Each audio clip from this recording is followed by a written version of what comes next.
বন্ধুরা, আপনারা যারা কেবিএস বা এনবিএস এক্সাম দিতে চলেছেন, আজকে আপনাদের জন্য একটা অতি গুরুত্বপূর্ণ ক্লাস, যেটা হচ্ছে বাক্য।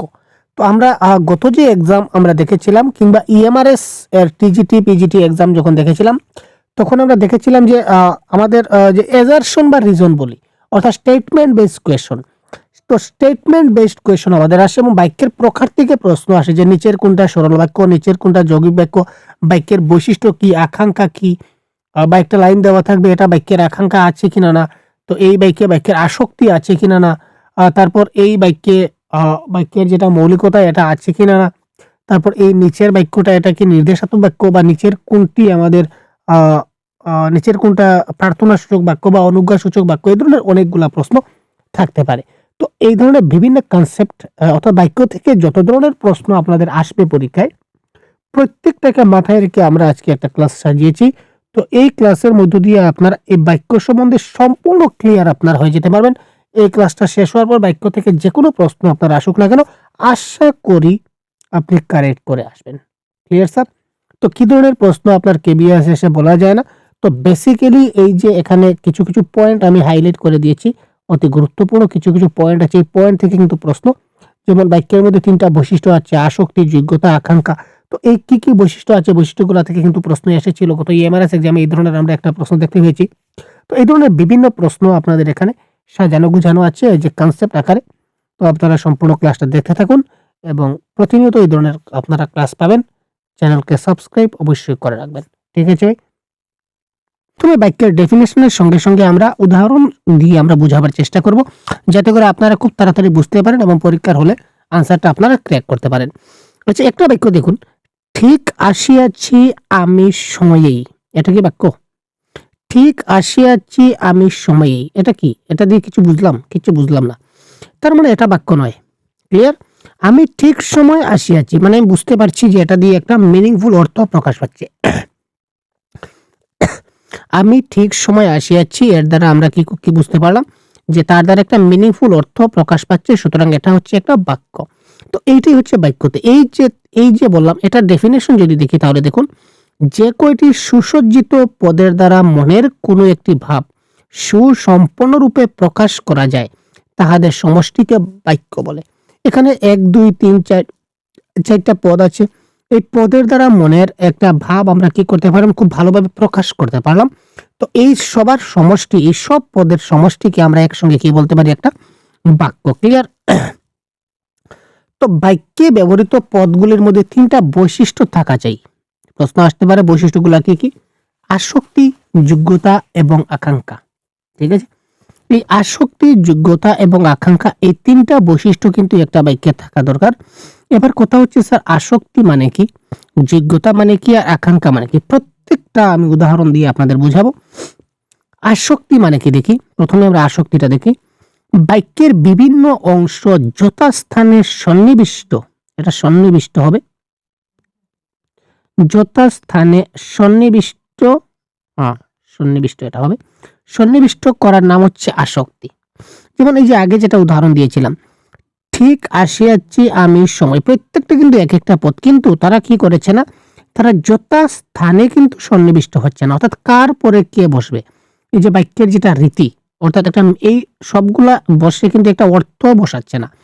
আমি ঠিক সময় আসিয়াছি, আমির পরে ঠিক, ঠিকের পরে সময়, সময়ের পরে আসিয়াছি, এই ধরনের যখন যথাস্থানে প্রত্যেকটা পদ যখন বসলো, বসে যখন একটা মিনিংফুল অর্থ প্রকাশ পেল, এটার নাম হচ্ছে আসক্তি। আশা করি বুঝতে পারছেন। ঠিক আছে?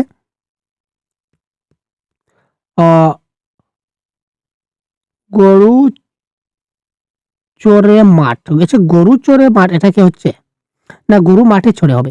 তো গরু চরে মাঠ, এটা কিন্তু যথাস্থানে বসেনি। যদি বলি গরু মাঠে চড়ে, তার মানে এটা কিন্তু যথাস্থানে বসেছে। তার মানে এই একটা বাক্য হতে গেলে তার এই আসক্তি থাকতে হবে। আসক্তি মানে এই প্রত্যেকটা পদ তার যথাস্থানে সন্নিবিষ্ট হতে হবে। ক্লিয়ার?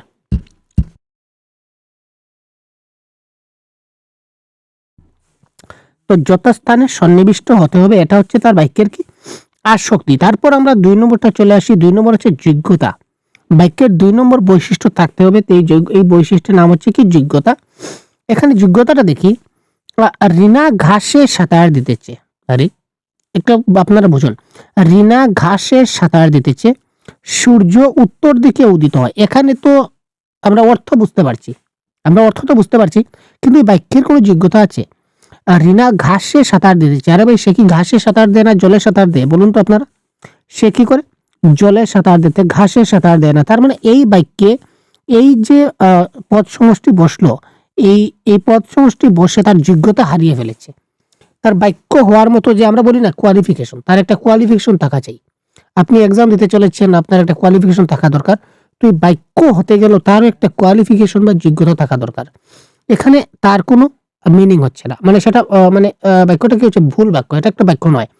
সূর্য উত্তর দিকে উদিত হয়, সূর্য কি উত্তর দিকে উদিত হয়? মোটেই না। তার মানে তার যোগ্যতা নাই। তো এই ধরনের শব্দগুলা দিয়ে যখন আমরা বাক্যের মিনিংটা ভুল প্রকাশ করতে পারি, বাক্য যখন ভুল মিনিং প্রকাশ পায় তখন সেটা কি হয়, যোগ্যতা হারিয়ে ফেলে। প্রশ্ন আসতে পারে যে সূর্য উত্তর দিকে উদিত হয়, এটা কি? এটা বাক্যের যে অংশ আছে বা বাক্যের যে বৈশিষ্ট্য আছে তার কোনটার অন্তর্গত? দিয়ে অপশনে আপনাদের তিনটা দিয়ে দেবে, আপনারা দেখে নেবেন। যেমন রিনা ঘাসে সাঁতার দিচ্ছে, এটা হচ্ছে ভুল। এটা কারেক্ট আনসার হওয়া উচিত ছিল কি, জলে সাঁতার দিচ্ছে। তার মানে এখানে তার যোগ্যতা রয়েছে, তাই না? সূর্য পূর্ব দিকে উদিত হয়, এটাও তার যোগ্যতা রয়েছে, সবকিছু ঠিক আছে। তার মানে এটা বাক্য। তো যখন এই রিনা ঘাসে সাঁতার দিতেছে, তার মানে এখানে তার কি যোগ্যতা হারিয়ে ফেলেছে। ক্লিয়ার না? কারণ এখানে দেখুন এটার কোনো মিনিং হচ্ছে কি, এটা কি মানে বাক্যটা কি সত্যি হচ্ছে না। আরো সূর্য পূর্ব দিকে অস্ত যায়, আরে ভাই সূর্য পূর্ব দিকে অস্ত যায়, এটা তো হারিয়ে ফেলেছে। এই ধরনের অনেকগুলো বাক্য আছে। এই ধরনের বাক্য যখন দেখবেন তখন ভেবে নেবেন যে এই বাক্যগুলা কি করেছে, বাক্যের যেটা যোগ্যতা, যেটা যোগ্যতা হারিয়ে ফেলেছে, কোয়ালিফিকেশন নাই। ডেফিনেশন এজে যদি দেখি, কোনো পদসমষ্টি উচ্চারিত হইবার সঙ্গে সঙ্গে ভাব প্রকাশের যদি কোনো অসঙ্গতি না থাকে, তবে ওই পদ সমষ্টির বাক্য গঠনের যোগ্যতা রইয়াছে বুঝিতে হইবে। ঠিক আছে, বোঝা গেল? ঠিক আছে, বোঝা গেল? তো এই বাক্যে কি নাই, তার যোগ্যতা নাই। এই বাক্যের যোগ্যতা নাই, কিন্তু এই বাক্যের যোগ্যতাও আছে এবং যথাস্থানে বসছে, মানে আসক্তি আছে। একটা বাক্য হতে গেলে তিনটা যোগ্যতা, এই তিনটা বৈশিষ্ট্য থাকা চাই। 1 নম্বর আকাঙ্ক্ষা থাকা চাই, 2 নম্বর যোগ্যতা থাকা চাই, 3 নম্বর কি থাকা চাই, কি দেখলাম আগে আমরা, আসক্তি থাকা চাই। ক্লিয়ার ভাই? তো আমরা আসক্তি দেখলাম, যোগ্যতা দেখলাম, আসক্তি, ইয়েস আসক্তি ছিল, ইয়েস। এবার আমরা দেখবো আকাঙ্ক্ষা। আকাঙ্ক্ষাটা মানে কি? যেমন আমি যদি একটা উদাহরণ দেই, যে তোমাদের শ্রেণীর অরুণ, একটা উদাহরণ দিলাম, তোমাদের শ্রেণীর অরুণ, এতটুকু বলার পর কি মনে হয় যে পিছনে আরো কিছুটা বাকি আছে, তাই না? তোমাদের শ্রেণীর অরুণ কিছু না কিছু একটা করেছে নিশ্চয়ই ভাই, তাই না? তো এতটুকু বলে কিন্তু শেষ নয়, আরো কিছু একটা রয়েছে। যখন আমি তার পরবর্তী অংশটা বলবো তখন কি হবে, বাক্যটা সমাপ্তি হবে এবং মনে শান্তি পাবো। তো তোমাদের শ্রেণীর অরুণ সর্বভারতীয় নৃত্য প্রতিযোগিতায় প্রথম হয়েছে। তো এই যে প্রথম অংশটা কি বলেছে, এই দ্বিতীয় অংশটা বলার পরে কিন্তু সেটা সম্পূর্ণ বাক্যরূপে কনভার্ট হয়েছে। আর নতুবা তোমাদের শ্রেণীর অরুণ, এটা বাক্যটা কি, আমরা যে বলি না আধা অধুরা, বাক্যটা কি অর্ধেক থেকে গেল বা আধা থেকে গেল, সেটা সম্পূর্ণ তৃপ্তি পায়নি। তো এটাকে বলা হয় কি, আকাঙ্ক্ষা। কি বলেছে দেখি, ডেফিনেশন কি বলেছে দেখে নেওয়া যাক। বাক্যের কিছু অংশ বলিবার পর অবশিষ্ট অংশটুকু বলিবার জন্য বক্তার যেমন আগ্রহ থাকে, না বলা অংশটা শুনিবার জন্য শুধু মানে পাঠকের মনে কিংবা যে শ্রবণ করছে তারও মনে তেমন একটা আগ্রহ জন্মে।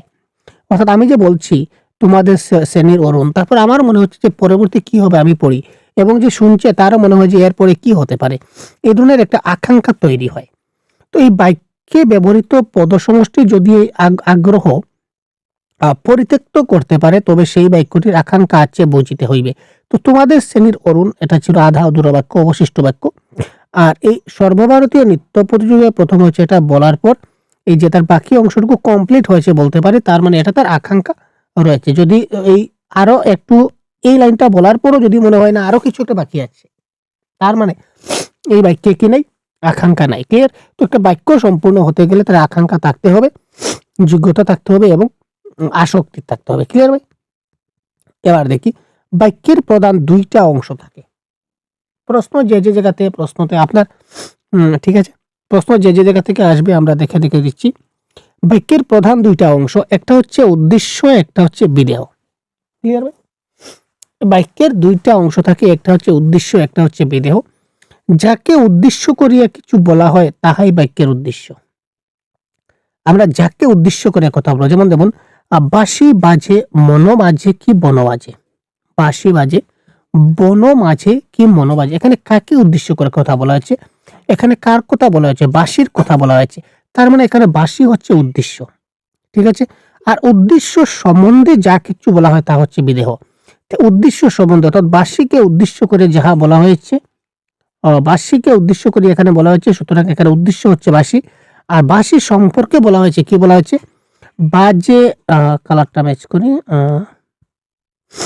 বাজে মন মাঝে কি বন মাঝে, এই বাজে বন মাঝে কি মন মাঝে, এটা হচ্ছে বাক্যের বিদেহ। তো যাকে উদ্দেশ্য করে বলা হবে সে হচ্ছে ও উদ্দেশ্য। আর বাদ বাকি যে যাকে উদ্দেশ্য করে বা এই বাঁশি সম্পর্কে কি কি কথা বলা হয়েছে বা উদ্দেশ্য সম্পর্কে কি কি কথা বলা হয়েছে, দেখুন বাঁশি সম্বন্ধে যতটুকু বলা হয়েছে সবটুকু বাক্যের বিদেহ। অর্থাৎ বাজে বন মাঝে কি মন বাজে সম্পূর্ণটা হচ্ছে কি বাক্যের বিদেহ, ঠিক আছে। তারপর আমরা দেখি বাক্যের যেটা প্রকার।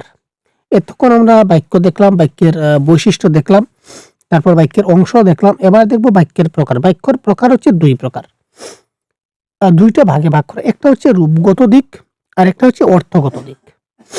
রূপগত দিক দিয়ে বাক্য 3 প্রকার আর অর্থগত দিক দিয়ে বাক্য হচ্ছে 7 প্রকার।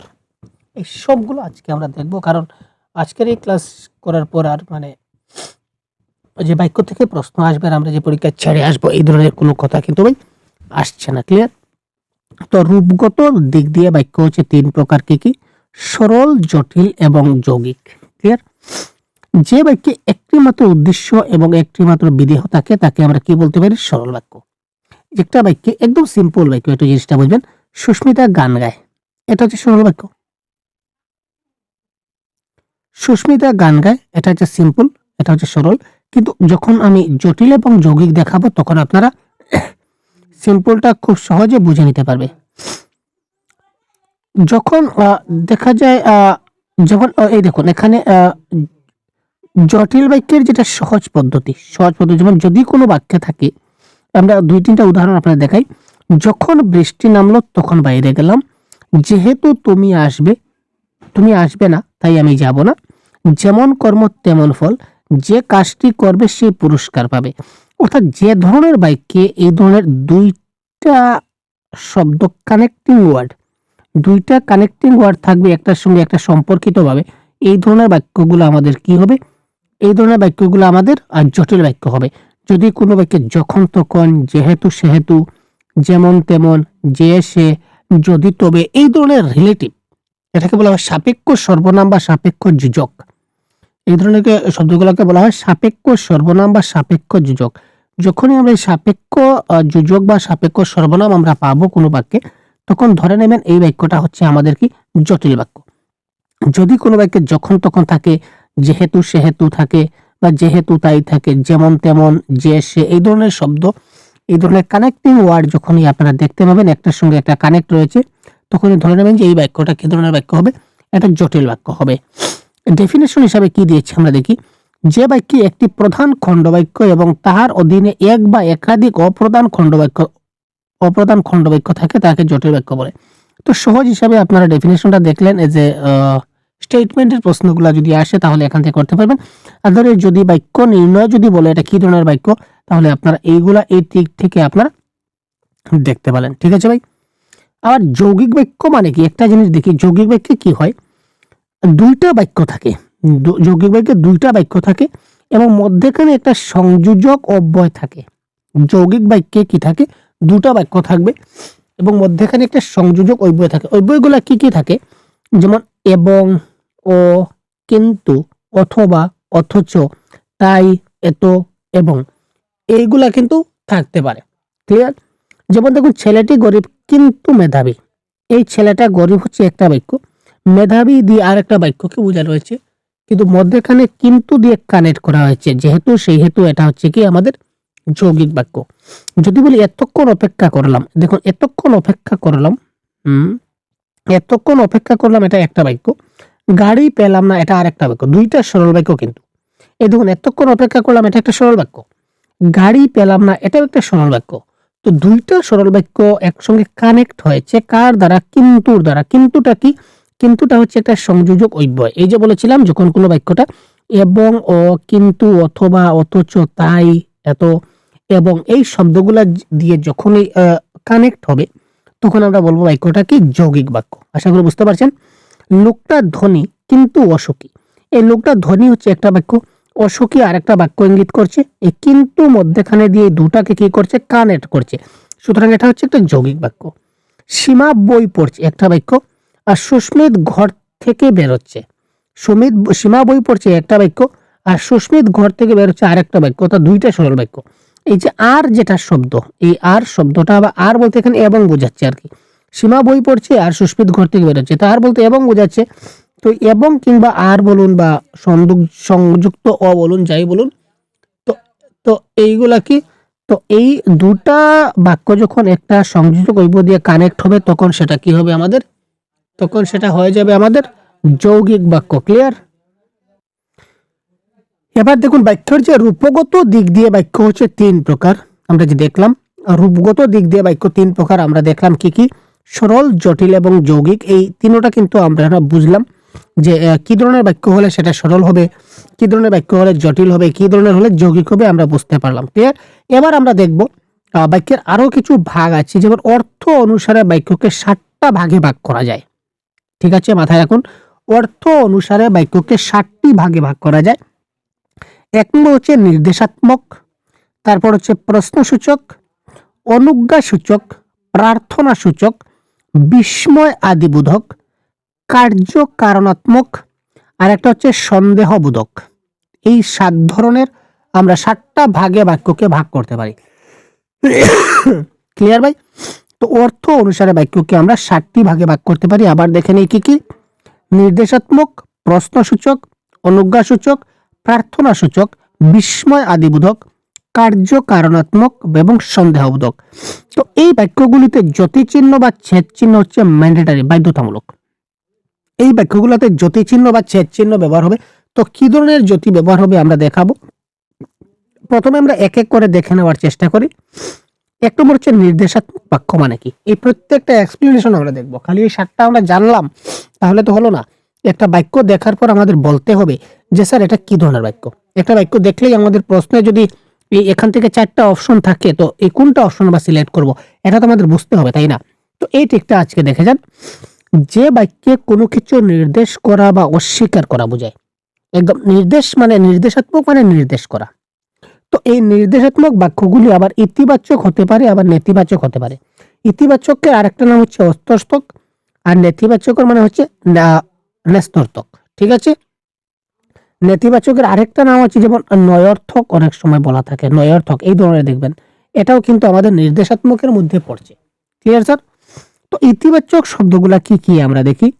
আজ খুব গরম পড়েছে, নরমাল একটা বাক্য। তিনি স্কুলে যাচ্ছেন, নরমাল একটা বাক্য। মিথ্যাবাদীকে সকলেই অবিশ্বাস করে, একটা নরমাল বাক্য।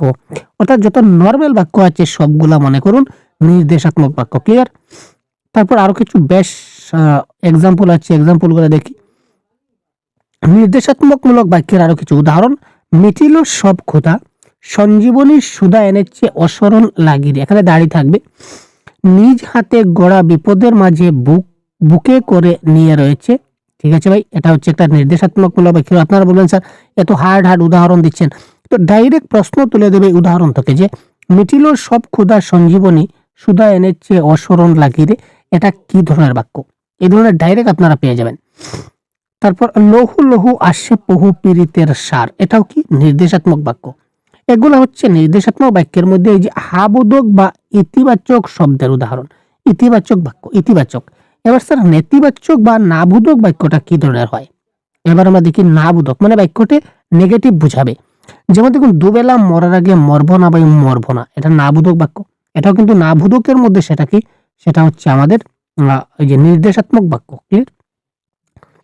তোমার এখানে আসার কোনো প্রয়োজন ছিল না, এটা নেগেটিভ অর্থে ব্যবহার হচ্ছে, বাক্যটা নেগেটিভ। প্রকৃত দেশপ্রেমিকের সংখ্যা বেশি নয়, এটাও কিন্তু নেগেটিভ। যাবজ্জীবন চেষ্টা করলেও কেউ সব আশা পূর্ণ করতে পারবে না, ওয়াও ওয়াও ওয়াও, এটাও কিন্তু নেতিবাচক। তো এটা কি ধরনের নেতিবাচক? প্রশ্নে যদি নেতিবাচক আসে তাহলে নেতিবাচক দেবেন, কিন্তু প্রশ্নে জেনারেলি নেতিবাচক আসবে না, প্রশ্নে থাকবে নির্দেশাত্মক, যাতে আপনি একটু সমস্যায় পড়ে যান। এটা দেখা মাত্রই তো নেতিবাচক যে কোনো জন বলে দিতে পারবে। তাই প্রশ্নে আসবে এটা কি ধরনের বাক্য, এটা বলবেন এটা হচ্ছে কি নির্দেশাত্মক বাক্য। রূপ দেখে হিয়ার আরতি নাহি টুটে, এটা নেগেটিভ ওয়ার্ড। তন্দ্রা মম রইবে না আর চোখে, ঠিক আছে, মানে ঘুম আমার চোখে আর থাকবে না, এটা নেগেটিভ। তবে একটা কথা দেখুন, যদি কোনো একটা বাক্যে ইতিবাচক এবং নেতিবাচক দুইটাই থাকে, ইতিবাচক এবং নেতিবাচক দুই ধরনের বাক্য মিলে কিন্তু ইতিবাচক বাক্য হয়ে যায়।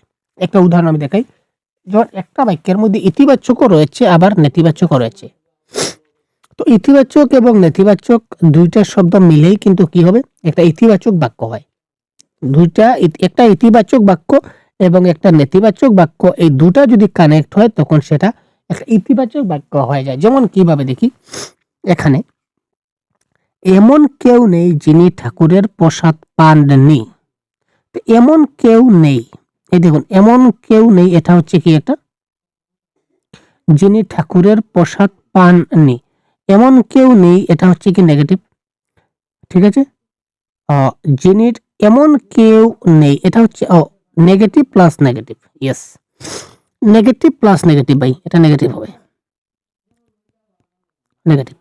তো এমন কেউ নেই, এটা হচ্ছে নেগেটিভ। ঠাকুরের প্রসাদ পাননি, এটাও কিন্তু নেগেটিভ। তো দুইটা নেগেটিভ মিলে কিন্তু পজিটিভ হয়ে যায়। তো এমন কেউ নেই একটা নেগেটিভ, ঠাকুরের প্রসাদ পাননি এটাও কিন্তু নেগেটিভ।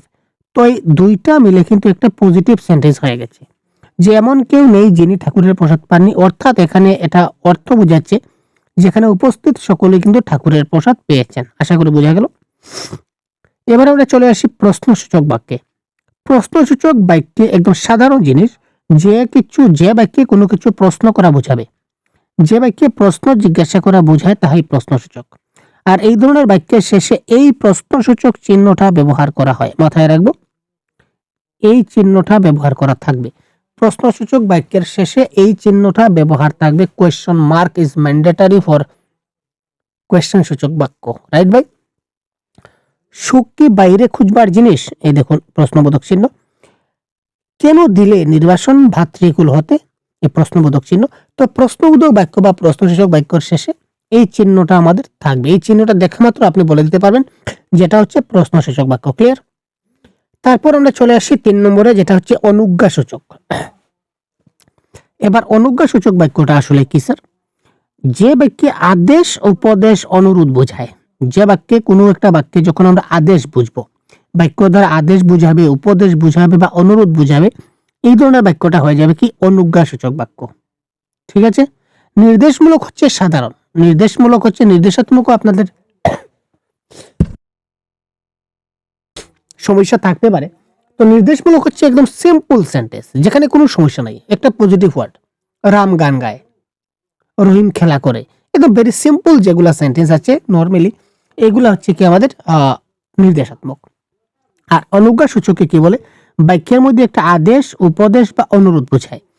এমন কাজ, একটা উদাহরণ দিই আমরা, এমন কাজ আর কখনো করো না, ঠিক আছে। এটা কি ধরনের ভাই, এটা উপদেশ দেওয়া হচ্ছে আমাকে যে এই কাজটা ভালো না, আমি এর কাজটা যেন না করি, ঠিক আছে। ভাই আমাকে একটু সাহায্য করো, এটা অনুরোধ বোঝাচ্ছে, ক্লিয়ার, আমাকে একটু সাহায্য করো, অনুরোধ বোঝাচ্ছে। সময় থাকতে নিজের কাজে মনোযোগ দাও, এটা উপদেশ। এখান থেকে বেরিয়ে যাও, এখান থেকে বেরিয়ে যাও, এটা আদেশ বোঝাচ্ছে। গেট আউট, আমরা বলি না গেট আউট, মানে এটা আদেশ। এখান থেকে বেরিয়ে যাও, এটা আদেশ। তো এই ধরনের আদেশ উপদেশ বা বাক্য দিয়ে যখন আমরা আদেশ উপদেশ বা অনুরোধ বুঝবো, তখন সেটা হয়ে যাবে অনুজ্ঞা সূচক বাক্য। তারপর প্রার্থনা সূচক বাক্যটা মানে কি, যে বাক্যের দ্বারা প্রার্থনা বা ইচ্ছা প্রকাশ করে তাকে প্রার্থনা সূচক বা ইচ্ছা সূচক বাক্য বলে। যেমন ভগবান তোমার মঙ্গল করুন, এখানে দেখতে পাচ্ছি যে ভগবানের কাছে প্রার্থনা করা হচ্ছে। যৌবনের এই পরশমণি করাও তবে স্পর্শ, ওয়াও। শূন্য অঞ্জলি তোমার পূর্ণাঞ্জলি হোক, এটাও একটা প্রার্থনা, ঠিক আছে না। শূন্য অঞ্জলি তোমার পূর্ণাঞ্জলি হোক, যৌবনের এই পরশমণি করাও তবে স্পর্শ, এই ধরনের হচ্ছে এক একটা, এগুলো হচ্ছে এক একটা প্রার্থনা সূচক বাক্য বা ইচ্ছা সূচক বাক্য। তারপর আমরা চলে আসলাম বিস্ময় আদিবোধক। আমি বলেছিলাম যে একটি ক্লাসে সব দেখাবো, তাই আমি একটি ক্লাসে সবগুলা দেখাতে চলেছি। বিস্ময় আদিবোধক, যে বাক্যে আনন্দ বিস্ময়, বিস্ময় বানানটা এই ধরনের হবে না, এইভাবে হবে। যে বাক্যে আনন্দ বিস্ময় উৎসাহ ঘৃণা ভয় প্রভৃতি মনের ভাব প্রকাশ পায় তাকে আবেগসূচক বাক্য বলে। যেমন আর আবেগসূচক বাক্য চেনার সবচেয়ে একটা ট্রিক হচ্ছে কি, এই দেখুন এই যে একটা চিহ্ন, এই বিস্ময় আদিবোধক বাক্যে কিন্তু এই ধরনের চিহ্ন থাকবে, মনে রাখবেন। এটা হচ্ছে বিস্ময় সূচক চিহ্ন। বাংলায় যদি বলি এটাকে আমরা বলবো বিস্ময় সূচক চিহ্ন। প্রত্যেকটা বাক্যে কিন্তু এক ধরনের আবেগ বুঝাবে, উৎসাহ বুঝাবে, আনন্দ বুঝাবে বা ঘৃণা বুঝাবে, সঙ্গে এই চিহ্নটা থাকবে।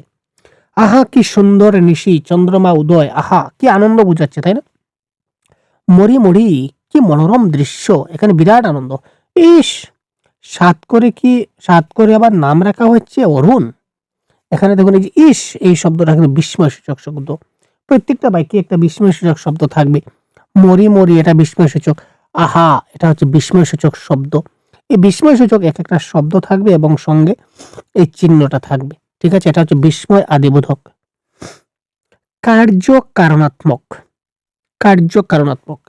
যে বাক্যে কার্যের কোনো কারণ বা শর্তের উল্লেখ থাকবে। যদি কোনো বাক্যে কোনো একটা কাজ, এই কাজের যদি কোনো কারণ বা কোনো শর্তের উল্লেখ থাকে তখন তাহাকে কার্য কারণাত্মক বা শর্ত সাপেক্ষ বাক্য বলা হয়। Clear sir? যদি কোনো বাক্যে কার্যের কোনো একটা কারণ বা একটা শর্তের উল্লেখ থাকে তখন তাকে আমরা কার্য কারণাত্মক বা শর্ত সাপেক্ষ বাক্য বলতে পারি। যেমন উদাহরণ দেখি, যদি আপনি একবার আসেন আমাদের আনন্দ উল্লাসে পূর্ণ হবে বা আমাদের আনন্দ পূর্ণতা লাভ করবে, এই ধরনের একটা ছিল।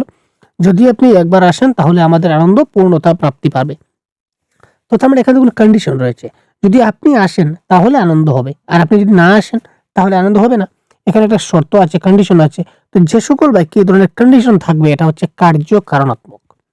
মন দিয়ে না পড়লে সাফল্য আসবে না, এখানে কন্ডিশন আছে। কন্ডিশন কি? আমাকে মন দিয়ে পড়তে হবে, যদি না পড়ি তাহলে সাফল্য আসবে না। তো এখানে একটা কন্ডিশনাল বাক্য আছে না, মন দিয়ে পড়া এটা হচ্ছে একটা কন্ডিশন, আর সাফল্য আসবে না এটা হচ্ছে কথা। তো কথা হচ্ছে এখানে একটা শর্তের কথা আছে, একটা কারণের কথা আছে। যদি মন দিয়ে না পড়ি তাহলে সাফল্য আসবে না, এটা হচ্ছে কার্য কারণাত্মক। কলা বিক্রির টাকাটা এসে গেলে চাঁদা দেব, দেখুন কন্ডিশন আছে, আমি চাঁদা দেব, ঠিক আছে আমি চাঁদা দেব, কিন্তু এখন দেব না, কখন দিব?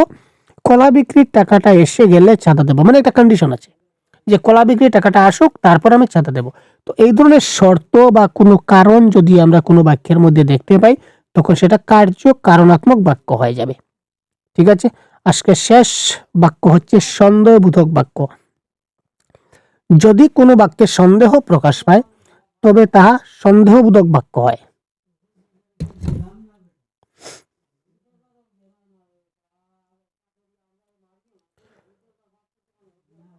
যদি কোনো বাক্যে সন্দেহ প্রকাশ পায় তবে তা সন্দেহবোধক হয়, ঠিক আছে? সন্দেহবোধক বাক্য হয়। যেমন যদি কোনো বাক্যে বুঝি, বোধ হয়, হয়তো এই ধরনের শব্দগুলো যদি আমরা দেখতে পাই তবে সাধারণত এই বাক্যগুলো আমাদের সন্দেহবোধক বাক্য হয়। যেমন বুঝি, বোধ হয়, হয়তো এই ধরনের শব্দ যদি আমরা বাক্যে দেখতে পাই তবে মনে রাখবেন এই বাক্যটা কি হবে? সন্দেহবোধক বাক্য।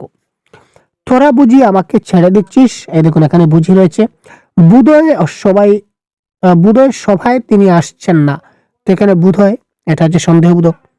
হয়তো বা, অর্থাৎ যে সকল বাক্য দ্বারা কোনো একটা সন্দেহ বা ডাউট ক্রিয়েট হবে, যদি কোনো শব্দ দ্বারা আমাদের ডাউট ক্রিয়েট হয়, যদি কোনো বাক্য দ্বারা, দুঃখিত শব্দ নয়, যদি কোনো বাক্য দ্বারা আমাদের মনে ডাউট সৃষ্টি হয় তখন সেটা হবে সন্দেহবোধক বাক্য। ক্লিয়ার? তো এই দেখুন টোটাল 7টা বাক্য আমরা এখান থেকে সম্পূর্ণ ডিসকাস করলাম, আশা করি বুঝতে পারছেন। যদি কোনো একটা যদি বুঝতে অসুবিধা হয় তাহলে আপনারা জানাবেন আমাদের। এখানে 7টা ছিল: নির্দেশাত্মক, প্রশ্নসূচক, অনুজ্ঞাসূচক, প্রার্থনাসূচক, বিস্ময় আদি, কার্যকারণ, সন্দেহ। সবগুলা বুঝা গেল? ক্লিয়ার ভাই? তো এই ধরনের প্রশ্নগুলো আপনাদের পরীক্ষায় এই কনসেপ্ট থেকে যদি আসে তাহলে অবশ্যই আপনারা 100% কারেক্ট করতে পারবেন, ঠিক আছে? তো পরবর্তী ক্লাসের জন্য অপেক্ষায় থাকুন, খুব তাড়াতাড়ি নিয়ে আসবো। ভালো থাকবেন, ধন্যবাদ।